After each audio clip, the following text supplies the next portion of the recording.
السلام علیکم ورحمۃ اللہ وبرکاتہ۔ سوال یہ کیا گیا ہے کہ اگر کسی کا شوہر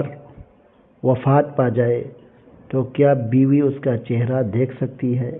یا بیوی وفات پا جائے تو کیا شوہر اس کا چہرہ دیکھ سکتا ہے؟ چہرہ دیکھنے کی تو درکنار اس کو غسل دے سکتے ہیں ایک دوسرے، یعنی بیوی اپنے شوہر کو غسل دے سکتی ہے اور شوہر اپنے بیوی کو غسل دے سکتا ہے حدیث کی روشنی میں۔ ویسے تو اصل یہ ہے کہ مرد مرد کو غسل دے اور عورت عورت کو غسل دے، لیکن میاں بیوی اس سے استثناء ہے، جیسا کہ خود نبی کریم صلی اللہ علیہ وسلم نے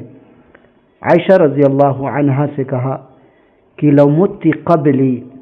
اگر تو مجھ سے پہلے وفات پا گئی تو میں تجھے غسل دوں گا، تجھے کفن دوں گا اور تیری نماز جنازہ پڑھوں گا اور تجھے دفن بھی کروں گا۔ تو یہ صریح لفظ نبی صلی اللہ علیہ وسلم کے ہیں، لیکن معاملہ اس کے الٹا ہوا کہ نبی کریم صلی اللہ علیہ وسلم کی وفات پہلے ہوئی۔ اور ایسے ہی علی رضی اللہ تعالی عنہ نے اپنی بیوی فاطمہ رضی اللہ عنہا کو غسل دیا، اور ایسے ہی اسماء بنت عمیس ابو بکر رضی اللہ عنہ کی اہلیہ بیوی نے آپ کو غسل دیا، یعنی اسماء بنت عمیس نے ابو بکر رضی اللہ عنہ کو غسل دیا۔ تو چہرہ دیکھنا تو درکنار غسل دے سکتے ہیں، اور ہمارے سماج اور معاشرے میں جو یہ مشہور ہے کہ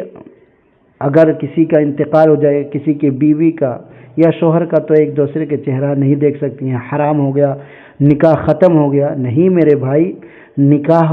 ختم نہیں ہوتا ہے، نکاح ختم نہیں ہوتا ہے، حتیٰ کہ اگر نیک ہیں تو وہ بیویاں جنت میں بھی ملیں گی۔ لہذا سماج اور معاشرے میں یہ جو حدیث کے خلاف باتیں رائج ہیں اس کو ختم کرنی چاہیے۔